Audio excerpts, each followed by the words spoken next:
There comes a time in every chosen one's journey when the silence becomes almost deafening, and the isolation feels like exile. It's in these moments, in the places where no one is watching, where heaven does its most intentional work. The hidden season isn't a punishment, even though it often feels like one. It's a preparation ground for those called to carry weight far beyond human understanding. You didn't go unnoticed by God when people overlooked you. You weren't forgotten when others left you behind. In fact, you were being intentionally separated, sanctified, and set apart. There were rooms you weren't allowed into because your spirit couldn't be entangled with confusion. There were opportunities denied because your anointing couldn't be diluted by temporary access. While others were celebrating surface-level wins, you were being rooted in depth, wisdom, and resilience that cannot be taught in the spotlight. God doesn't build warriors in the center of applause. He develops them in the caves, the fields, and the shadows, where obedience is raw and faith is forged without evidence. Every delay, every detour, every unanswered prayer wasn't because you were lacking, it was because heaven was adding strength to your backbone, truth to your voice, discernment to your choices, and power to your walk. The trials weren't senseless, they were strategic. You had to learn the weight of silence so you could carry the weight of glory. The pain wasn't rejection, it was redirection. God was pulling you out of circles that couldn't handle your mantle. He was shielding you from environments that would sabotage your growth. That loneliness wasn't a curse, it was divine insulation. People may have called it failure, but heaven was calling it formation. While you were questioning your worth, God was confirming your identity. You were never being ignored, you were being engraved, etched into the strategy of heaven's unfolding plan. Nothing was wasted, not the tears, not the heartbreak, not the disappointments. It all served a divine blueprint. The wilderness you've been walking through wasn't meant to break you, it was designed to reveal what you carry. It refined your character when applause wasn't there to feed your ego. It trained your spirit to hear God when noise and chaos tried to drown His whisper. It built in you a faith that doesn't depend on circumstances but stands on revelation. The hidden season taught you how to pray with fire, how to worship in ashes, how to stand when everything else was shaking. It stripped you of pride, entitlement, and distractions, leaving behind someone who doesn't move unless heaven leads. It transformed your yes from convenience to covenant. While others were chasing platforms,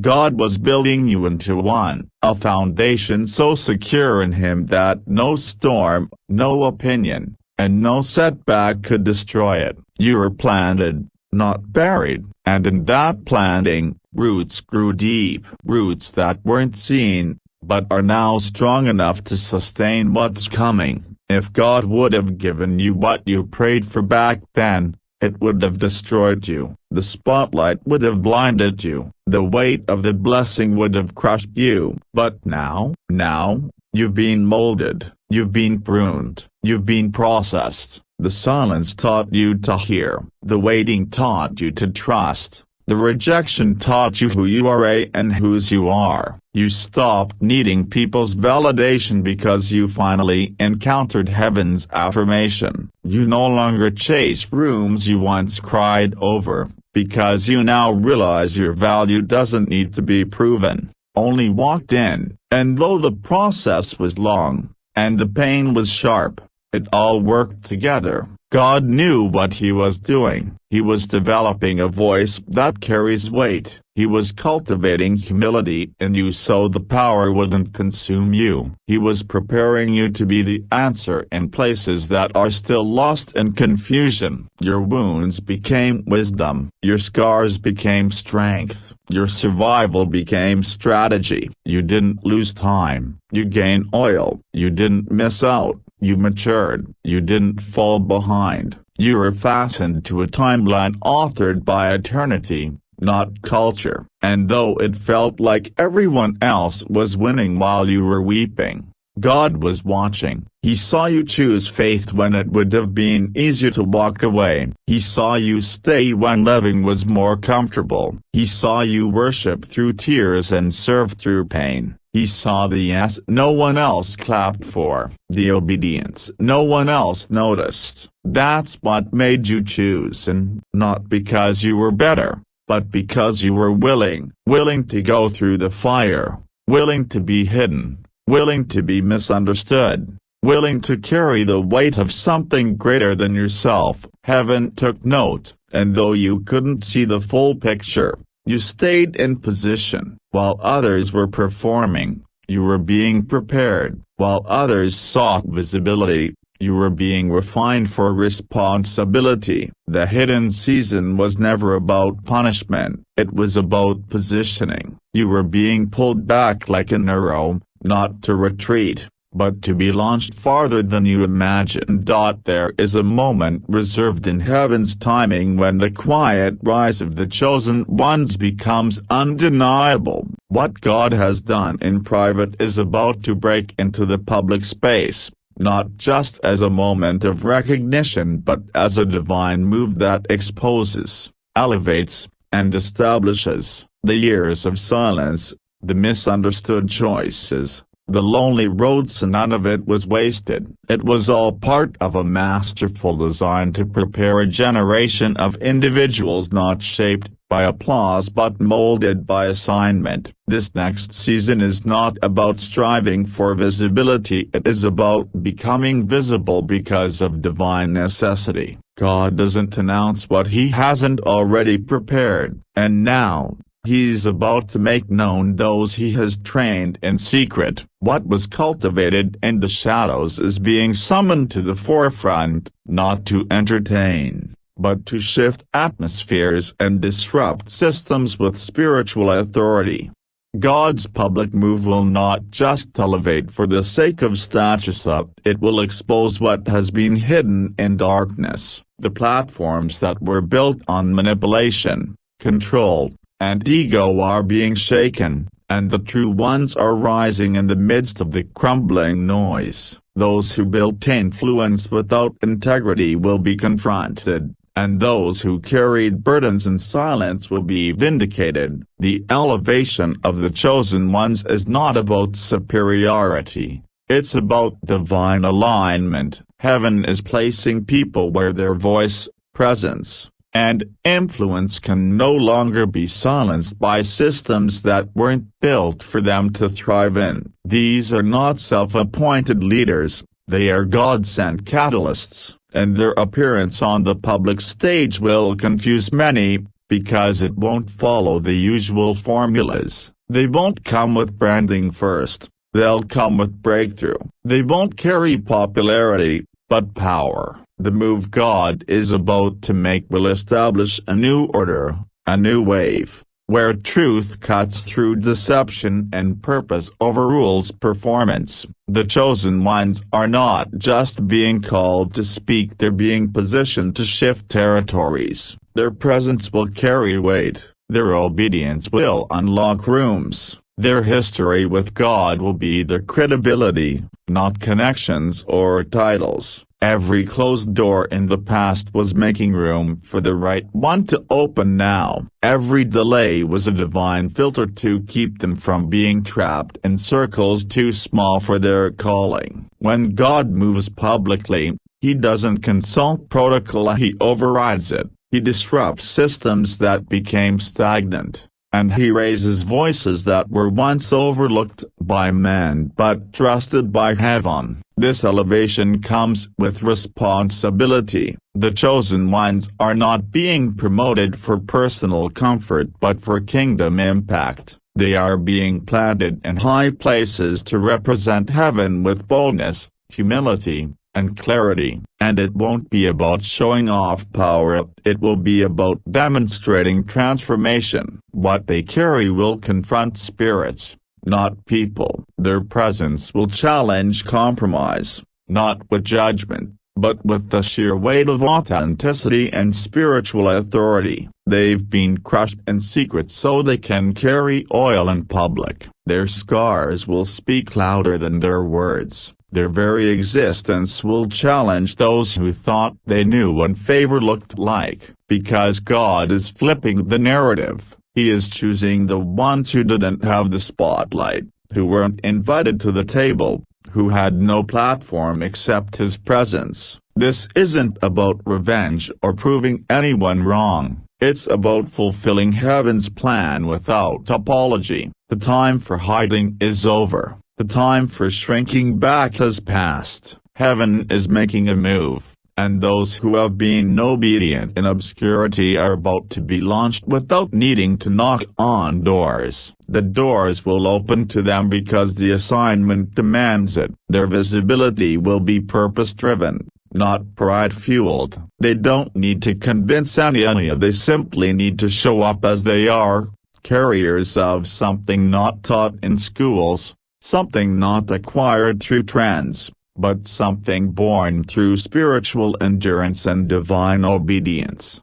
This public move will not just be seen, it will be felt. It will shake what has been stuck, it will stir up what has been stagnant, it will awaken what has been asleep. Because the chosen ones come with a frequency that can't be mimicked. They bring a sound, a presence, a conviction that interrupts the regular. They don't perform, they embody. They don't chase moments, they carry movements. And as they step into visibility, the world won't know how to categorize them. Are they prophets? Are they leaders? Are they disruptors? The answer is all of the above here, because heaven doesn't make duplicates, it crafts originals. And this moment has been waiting for the original voices to emerge. God is not just pleasing them in rooms, so they are becoming the room. Wherever they go, there will be evidence of heaven's fingerprints. Conversations will shift. Environments will change. What was once tolerated will now be challenged. Because when the real steps in,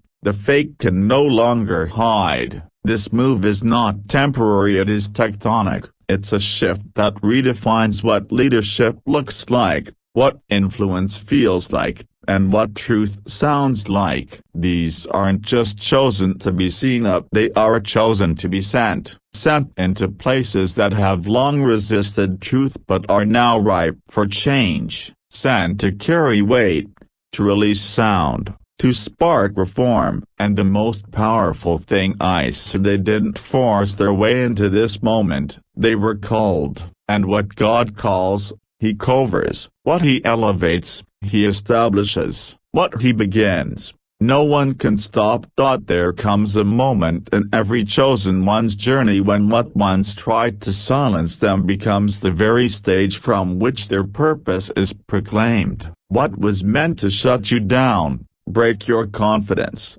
and keep your voice buried under shame or fear is now the very foundation from which your power rises. Every mocking word, every betrayal, every attempt to discredit or dismiss you was not the end, it was actually the beginning of your platform. God uses the very things that were supposed to destroy you as the loudest announcement of His presence in your life. The attacks weren't random, they were prophetic indicators that you carry something so disruptive to darkness that silence became a tactic. But no more, you are no longer silenced, you are no longer shrinking. That pain has turned into purpose. That rejection became redirection. The wounds you carry have been transformed into wisdom that others will now lean on. Your voice is not just a sound, it is an echo of what you've survived. You don't speak from theory, you speak from fire. And people will hear it.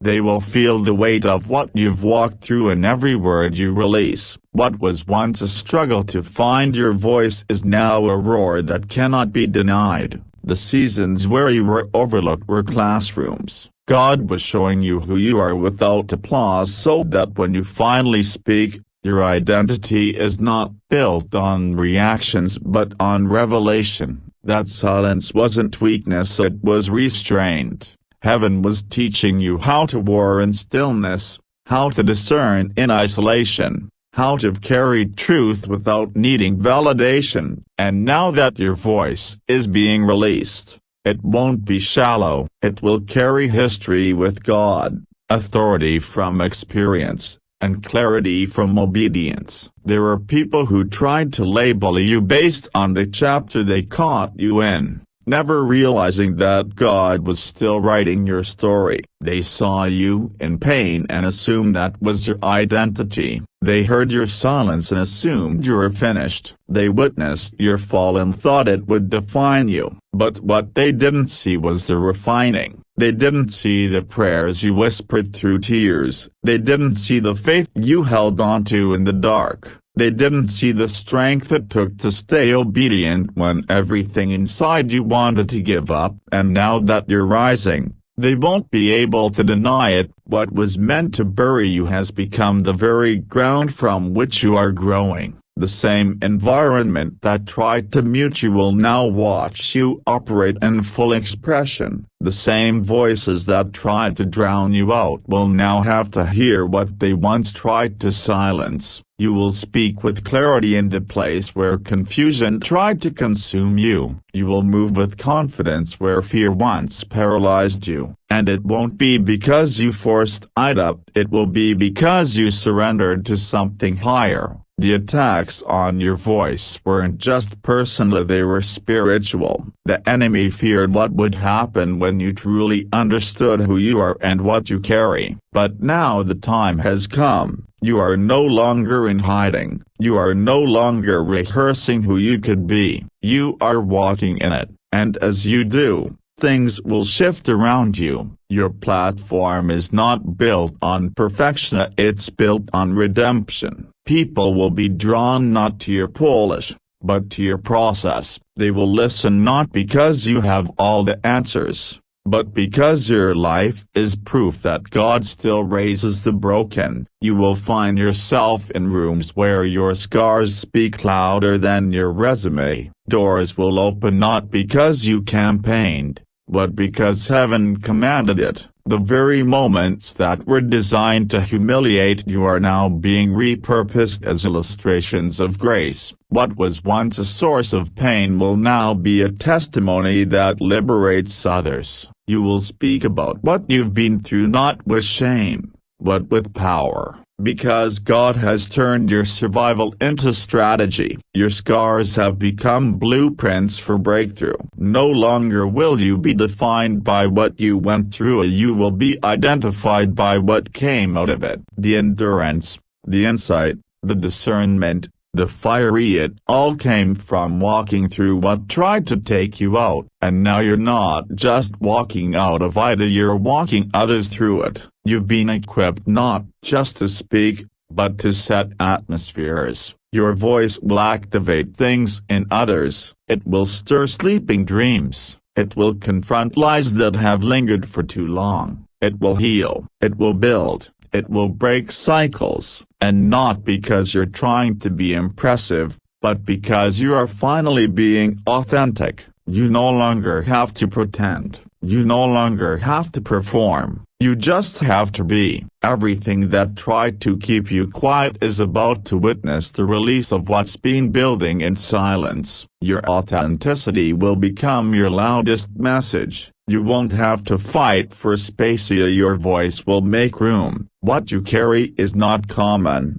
and the world is finally ready to hear it. The days of doubting yourself are behind you. The moments of second-guessing your worth are over. You've survived too much, grown too deep, and come too far to turn the volume back down. Your voice is not for decoration, it's for disruption. You were silenced not because you had nothing to say, but because what you had to say could set captives free. Now, it's time. What tried to silence you is now becoming your stage. What once intimidated you will now be impacted by you. What was a place of pain is now a place of purpose. And what was once your greatest weakness is now your greatest weapon. You've walked through fire, And you didn't come out empty, you came out refined. You've been hidden, but not forgotten, pressed, but not crushed, silenced, but not erased. And now, the season has shifted. Heaven is no longer whispering about you, and it's declaring you. What God has been building in the dark is about to shine in the light. This is not the climax of your story, it's the confirmation of your calling. You were never waiting for a moment, the moment was waiting for you to be ready. And now that you are, no force, no lie, no enemy can stop what God is doing. You are the evidence of endurance, the fruit of obedience, and the proof that favor finds the faithful. You are not just chosen, you are appointed, anointed, and being announced. This is not your arrival, it's heaven's release through you. The world is about to witness what happens when divine timing meets unwavering preparation, and it's only just beginning. Thank you for giving your time and heart to this message. I don't take it lightly that you've walked through your own battles just to stand where you are today. If these words spoke to something deep within you, it's because your spirit already knows what's coming. So hold your head high, walk in what you carry, and remember, you were chosen on purpose, for purpose. Stay strong, stay ready, and above all, stay aligned with the one who called you. Until next time, thank you for listening. Keep rising, keep believing. Heaven is not done revealing you yet.